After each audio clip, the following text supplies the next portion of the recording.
Hello friends, आज मैले class 12 को एउटा इन्टिग्रेसन क्वेसन गर्न गएको छु। जस्तै मैले पहिलाको भिडियोमा भनेको थिएँ, मैले यो क्वेसन दिएको पनि थिएँ अनि कसैले मलाई सल्युसन पनि पठाएन हैन, त्यही भएर म आफै नै गर्न गइरहेको छु।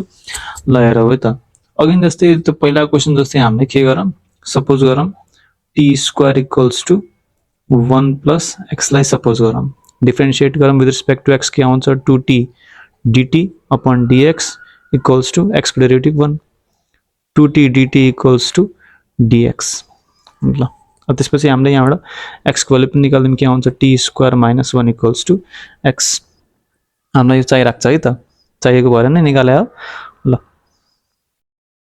अब dx को सट्टा हामीले के लेख्न मिल्यो, dx को सट्टा 2t dt होल अपन ब्रैकेटमा x को भ्यालु के छ t² - 1 + 2 अनि अंडर रूट हामीले 1 + x लाई के सपोज गरे हम t² सपोज गरे हम।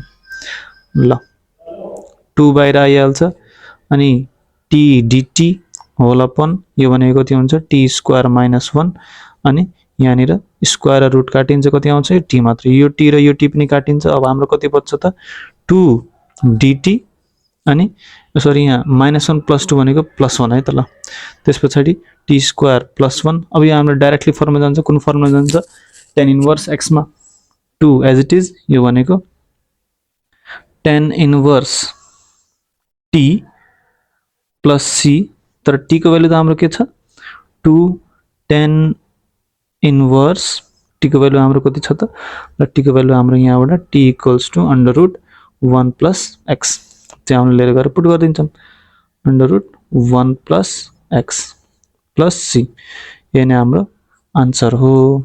ल यति भन्दै आजको भिडियो पनि हाम्रो सकियो। अब यस्तै कोही क्वेशनहरु छ भने मलाई पठाउनु ल, म चाहिँ सल्भ गरेर मज्जाले पढाइदिन सक्छु है त। ल धन्यवाद।